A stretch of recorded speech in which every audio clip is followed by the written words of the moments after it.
Hello बच्चों, कैसे हो आप लोग। आज हम अपनी जो जीके के टॉप 500 क्वेश्चन हैं उसकी पहले पार्ट देखते हैं। इस पहले पार्ट में हम 30 क्वेश्चन कवर करेंगे जो कि मोस्ट इंपॉर्टेंट है, आपको किसी न किसी एग्जाम में जरूर देखने को मिलेंगे, चाहे वो मेधावी का एग्जाम हो, चाहे वो जवाहर नवोदय का एग्जाम हो, चाहे वो सैनिक स्कूल का एग्जाम हो। ठीक है, कुछ क्वेश्चन आपको आते भी होंगे। अपनी कॉपी में आप नंबर लिख लेना ऐसे करके 1 2 3 4 5, और मेरे आंसर देने से पहले आप वीडियो को रोक के अपना आंसर लिख लेना, और फिर आप चेक करना कि लास्ट में आपके कितने ठीक थे, और मुझे कमेंट बॉक्स में जरूर बताना कि आपने जब लास्ट में चेक किया था तो आपके कितने आंसर मेरे आंसर से मैच हो रहे थे। अपना स्कोर जरूर बताना। चलिए वीडियो शुरू करते हैं। बच्चों, आज का पहला क्वेश्चन है, भगत सिंह सुखदेव थापर के साथ ब्रिटिश सरकार ने किसे फांसी दी थी। तो पहला आपका ऑप्शन है चंद्रशेखर आज़ाद को, मंगल पांडे को, राजगुरु शिवराम को, या सरदार उधम सिंह को। इन चारों में से भगत सिंह सुखदेव के साथ किसे फांसी दी गई थी। तो इसका सही आंसर आपका हो जाएगा राजगुरु शिवराम को भगत सिंह सुखदेव के साथ फांसी दी गई थी। क्वेश्चन नंबर 3 में बोल रखा है किमोनो किमोनो किस देश की एक पारंपरिक पोशाक है। ये चाइना की है, जापान की है, जर्मनी की है, म्यांमार की है। तो इसका सही आंसर हो जाएगा जापान की। ये जापान की एक पारंपरिक पोशाक है। क्वेश्चन नंबर 4 देखिए। क्वेश्चन नंबर 4 में दे रखा है सर्वाधिक जनसंख्या घनत्व किस महाद्वीप में है। हमें पता है कि हमारे टोटल 5 महाद्वीप हैं। 5 महाद्वीप में से सबसे ज़्यादा जनसंख्या किस महाद्वीप की, आपसे ये पूछा गया है। ऑप्शन दे रखे हैं आपको एशिया, यूरोप, अफ्रीका और ऑस्ट्रेलिया। तो इसका आंसर आपका हो जाएगा एशिया। शाबाश, एशिया महाद्वीप की जनसंख्या सबसे अधिक है। क्वेश्चन अगला क्वेश्चन है क्वेश्चन नंबर 5। ओलंपिक में 5 छल्ले दर्शाते हैं। ठीक है, ये 5 छल्ले किसको दर्शाते हैं ओलंपिक में। जो ओलंपिक आपने देखा होगा, ओलंपिक का झंडा, उसमें से 5 छल्ले बने होते हैं ऐसे करके। ये 5 जो छल्ले होते हैं किस चीज़ को दर्शाते हैं। तो बच्चों 5 छल्ले दर्शाते हैं 5 कॉन्टिनेंट्स को, 5 महाद्वीपों को दर्शाते हैं, है ना। हर हर रंग का अलग अलग छल्ला होता है, वो अलग अलग महाद्वीप को दर्शाता है। आगे चलते हैं क्वेश्चन नंबर 6।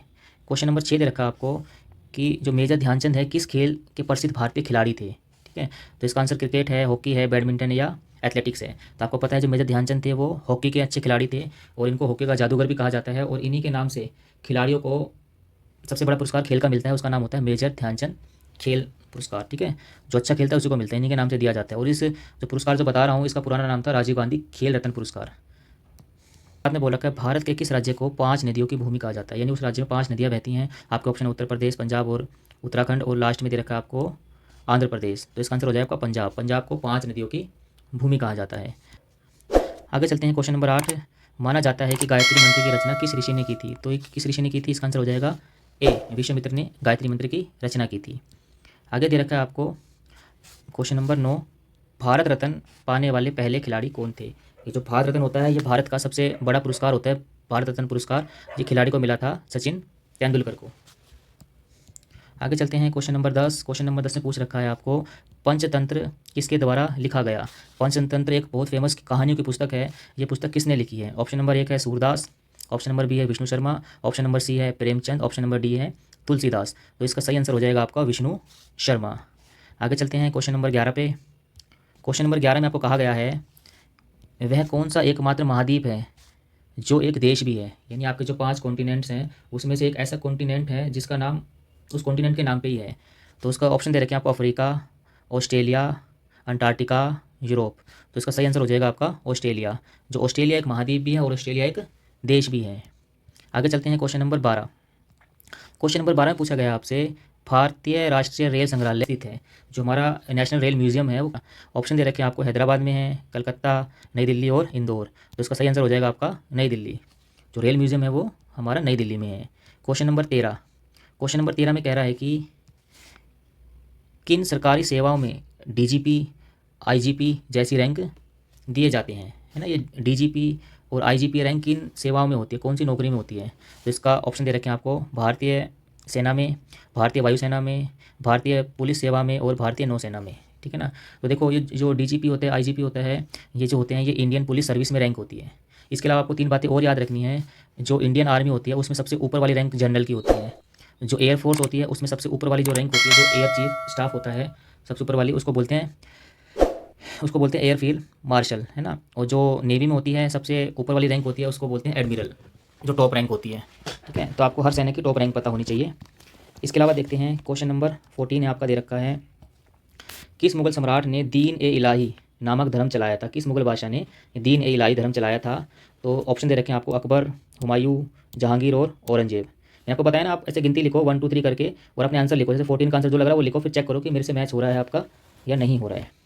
अच्छा, तो इसका आंसर क्या हो जाएगा हमारा, अकबर ने ये दीन ए इलाही धर्म चलाया था, और इस धर्म को मानने वाला पहला और लास्ट हिंदू था इसका मंत्री बीरबल। ठीक है, बीरबल ने धर्म को माना था। ठीक है, आगे चलते हैं। क्वेश्चन नंबर 15 है आगे चलते हैं। क्वेश्चन नंबर 15 है, किसे मैसूर का बाग कहा जाता है? टाइगर ऑफ मैसूर, है ना। तो उसको किसको बोलते हैं? हैदर अली को बोलते हैं, टीपू सुल्तान को बोलते हैं, नाना साहब को बोलते हैं, या तात्या टोपे को बोलते हैं?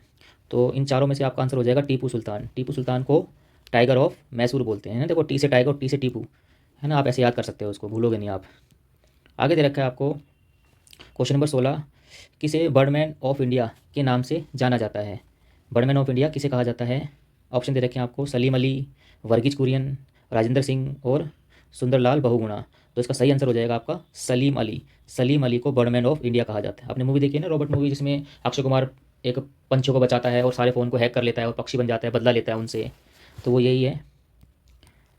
क्वेश्चन आपका क्वेश्चन नंबर 17, इसमें दे रखा है कि नई दिल्ली के विजय चौक पर कौन सा समारोह आयोजित किया जाता है? ठीक है, ऑप्शन नंबर ए दे रखा आपको, गणतंत्र दिवस परेड मनाई जाती है, या बीटिंग रिट्रीट किया जाता है ना। ये बताता हूँ अभी क्या होता है। या फिर आपका स्वतंत्रता दिवस बनाया जाता है, या आपका शहीद दिवस बनाया जाता है। तो इसका सही आंसर होगा बीटिंग रिट्रीट किया जाता है। मतलब विजय चौक पे जो सेनाएं होती हैं उनका कोई बैंड होता है हर सेना का, जिसमें बैंड बजाते हैं, बीट बीट पे, एक बीट पे पूरा बैंड तालमेल मिलाता है। तो वो जो प्रोग्राम होता है वो विजय चौक पे होता है। आगे चलते हैं। क्वेश्चन नंबर 18 आपका दे रखा है, दूरबीन का आविष्कार किसने किया था? तो ऑप्शन आपको इसमें दे रखे हैं, आइजैक न्यूटन ने किया था, या गैलीलियो गैलीलेई ने किया था, या जेम्स वाट ने किया था, या थॉमस एडिसन ने किया था? तो इसका सही आंसर हो जाएगा गैलीलियो गैलीलेई ने दूरबीन का आविष्कार किया था। अगला क्वेश्चन चलते हैं हमारा क्वेश्चन नंबर 19। क्वेश्चन नंबर 19 में क्या दे रखा है आपको? बोडो भाषा, ये मोस्ट इंपॉर्टेंट है आपका। बोडो भाषा मुख्य रूप से किस राज्य में बोली जाती है? ऑप्शन दे दिया आपको, राजस्थान, आसाम, मध्य प्रदेश, या जम्मू कश्मीर। तो इसका आंसर हो जाएगा आपका आसाम। बोडो भाषा आसाम में बोली जाती है। अगला क्वेश्चन है क्वेश्चन नंबर 20, भारतीय राष्ट्रीय ध्वज में जो चक्र दर्शाया जाता है उसका मतलब क्या? झंडे में चक्र बना होता है, इसका मतलब क्या होता है? आपसे पूछ रखा है।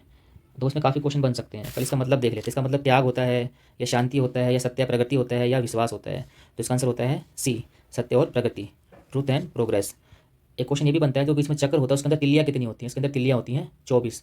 ये 24 तिल्लियाँ होती हैं, और 24 तिल्लियाँ ये हमें दर्शाती है हमें अपने देश के लिए 24 घंटे काम करना चाहिए। तो ये प्रगति का प्रतीक है। क्वेश्चन नंबर 21 देखते हैं। क्वेश्चन नंबर 21 में दे रखा है, गुरु गोविंद सिंह किस सिख गुरु के पुत्र थे? ठीक है, हमें पढ़ रखा होगा पहले भी कि हमने पढ़ रखा है, जो सिख धर्म है उस सिख धर्म में अब तक 10 गुरु बने हैं। 10 गुरु के बाद कोई गुरु नहीं बना। जो गुरु ग्रंथ होता है सिख धर्म में उसी की पूजा की जाती है। तो आपसे पूछ रखा है गुरु गोविंद सिंह। अब गुरु गोविंद सिंह जो थे वो 10वें गुरु थे। अब इनसे पहले जो 9वें गुरु थे उनके पापा थे, तो उनके पापा का नाम था गुरु तेग बहादुर। ठीक है, तो इसका आंसर हो जाएगा आपका बी। गुरु तेग बहादुर जो थे वो गुरु गोविंद सिंह के पिता थे, और गुरु नानक जो थे वो सिख धर्म के संस्थापक थे, वो पहले गुरु थे। और गुरु अर्जुन जो थे सिख धर्म के 5वें गुरु थे। आपको ऐसे 10 गुरु याद होने चाहिए सीक्वेंस वाइज। आपको पहला गुरु पता होना चाहिए गुरु नानक थे, और लास्ट गुरु थे गुरु गोविंद सिंह, और उनके पिता का नाम था गुरु तेग बहादुर। आगे देखते हैं क्वेश्चन नंबर 22। क्वेश्चन नंबर 22 में कह रखा है कि शेर शाह सूरी ने किस मुगल सम्राट को हराया था? ठीक है, जो बीच में मुगल वंश आया था, तो मुगल वंश में एक राजा आया था शेर शाह सूरी। तो इस शेर शाह सूरी ने हराया था, बाबर को हराया था, या अकबर को हराया था, ऑप्शन सी हुमायूं को हराया था, या ऑप्शन डी शाहजहाँ को हराया था? है ना, ये सारे मुगल बादशाह हैं, लेकिन इसने किसको हराया था? हुमायूं को हराया था। ठीक है, हुमायूं को इसने हराया था शेर शाह सूरी ने। ठीक है, और हुमायूं किसके पिता थे? अकबर के। आगे चलते हैं क्वेश्चन नंबर 23। क्वेश्चन नंबर 23 में कह रखा है, कौन सा राज्य नेपाल और चीन दोनों के मध्य अपनी सीमा साझा करता है? यानी भारत का ऐसा कौन सा राज्य है जिसका जो बॉर्डर है वो नेपाल से भी लगता है और चीन से भी लगता है? तो ऑप्शन दे रखे हैं आपको, option A Uttarakhand, option B Paschim Bangal, option C Uttar Pradesh, option D Arunachal Pradesh. तो इसका आंसर हो जाएगा आपका उत्तराखंड। उत्तराखंड एक ऐसा स्टेट है जिसका बॉर्डर नेपाल से को भी टच करता है और चाइना को भी टच करता है। तो ऑप्शन ए इसका आंसर हो जाएगा। आगे चलते हैं क्वेश्चन नंबर 24। क्वेश्चन नंबर 24 में बोल रखा है आपको, इन चारों में से इनमें से कौन सा उत्तर भारत के 4 धाम यात्रा का हिस्सा नहीं है? यानी 4 धाम में इनमें से कौन सा नहीं आता? ऑप्शन ए बद्रीनाथ नहीं आता, गंगोत्री नहीं आता, या वैष्णो देवी नहीं आता, या केदारनाथ नहीं आता? तो इसका आंसर हो जाएगा ऑप्शन नंबर सी, जो वैष्णो देवी है वो 4 धाम का हिस्सा नहीं है। आगे चलते हैं क्वेश्चन नंबर 25। क्वेश्चन नंबर 25 आपका इंपॉर्टेंट है। क्वेश्चन 25 में क्या पूछ रखा है, काजीरंगा राष्ट्रीय उद्यान किस जानवर के लिए प्रसिद्ध है? यानी काजीरंगा जो नेशनल पार्क है वो किस जानवर के लिए प्रसिद्ध है? तो इसका आंसर हो जाएगा एक सींग वाले गैंडे के लिए प्रसिद्ध है। ये क्वेश्चन मोस्ट इंपॉर्टेंट एग्जाम में बहुत आता है ये वाला, इसको आप याद रखना। और एक कहानी अगर मैं बताऊँ, जो जो एक सींग वाला गैंडा होता है, जो उसका सींग होता है ऐसे करके, उस सींग में हड्डी नहीं होती, वो उसके बालों से बना होता है। वो इतना मजबूत होता है, वो उस सींग से पूरा इतने खड्डा भी हो सकता है, पेड़ को भी उखाड़ सकता है, और इसमें हड्डी ही नहीं होती। ठीक है, अगला क्वेश्चन देखो। अगला क्वेश्चन दे रखा है आपको, सिखों के 10वें गुरु कौन थे? अभी मैंने बताया था सिखों में 10 गुरु बने हैं सिख धर्म में, तो सिखों के 10वें गुरु कौन थे? ऑप्शन दे रखे हैं आपको, गुरु नानक थे, या गुरु अर्जुन थे, या गुरु गोविंद सिंह थे, या गुरु अंगद देव थे। तो इसका आंसर हो जाएगा गुरु गोविंद सिंह सिखों के 10वें गुरु थे और अंतिम गुरु थे, ये आप ध्यान रखना, अंतिम लास्ट गुरु थे। आगे दे रखा है आपको क्वेश्चन नंबर 27। क्वेश्चन 27 में क्या दे रखा है आपको, white revolution is related to the production of, मतलब जो श्वेत क्रांति थी वो किसके उत्पादन से संबंधित थी? मतलब जो श्वेत क्रांति भारत में हुई थी उसमें भारत में कौन सा उत्पादन बढ़ा था? ऑप्शन देखा, गेहूं बढ़ा था, दूध बढ़ा था, अंडा बढ़ा था, या मछली बढ़ा था। तो देखो श्वेत मतलब सफ़ेद, तो उसमें हमारा सफ़ेद मतलब दूध, दूध का उत्पादन उसके अंदर बढ़ा था। आगे चलते हैं, क्वेश्चन नंबर 28 को देखते हैं। ऐसे पूरा असम की राजधानी क्या है ना, कैपिटल ऑफ असम। ऑप्शन दे रखा है आपको, दिसपुर, गुवाहाटी, इम्फाल और या कोहिमा। तो इसका आंसर हो जाएगा दिसपुर, असम की कैपिटल है। आपको इंडिया के सभी स्टेट की कैपिटल जरूर पता होनी चाहिए। आगे क्वेश्चन नंबर 29। क्वेश्चन 29 में बोल रखा है, हमारे सौर मंडल का सबसे बड़ा ग्रह कौन सा है, सबसे बड़ा प्लेनेट कौन सा है? ऑप्शन दे रखा है, पृथ्वी, शनि, बृहस्पति या मंगल। तो सबसे बड़ा जो प्लेनेट है हमारे सौर मंडल का वो क्या है? जुपिटर यानी बृहस्पति। ठीक है, जो हमारी पृथ्वी आती है वो 5वें नंबर पर आती है, और टोटल हमारे कितने प्लेनेट हैं? 8 प्लेनेट हैं। क्वेश्चन नंबर 30 है, गिद्दा। ठीक है, गिद्दा किस राज्य का प्रसिद्ध लोक नृत्य है? ठीक है, ऑप्शन दे रखे हैं आपको, हरियाणा का है, पंजाब का है, हिमाचल प्रदेश का है, या उत्तर प्रदेश का है। तो इसका आंसर हो जाएगा ऑप्शन नंबर बी, जो गिद्दा है वो पंजाब राज्य का लोकप्रिय लोक नृत्य है। ठीक है, ये तो आपके क्वेश्चन हो गए। अब मैं आपसे क्वेश्चन पूछता हूँ, इसका आंसर आप कमेंट बॉक्स में देना, देखते हैं कितने बच्चों को पता है इसका आंसर। मैं क्वेश्चन पहले पूछ चुका हूँ आपसे, मैं पूछा आपसे कथक,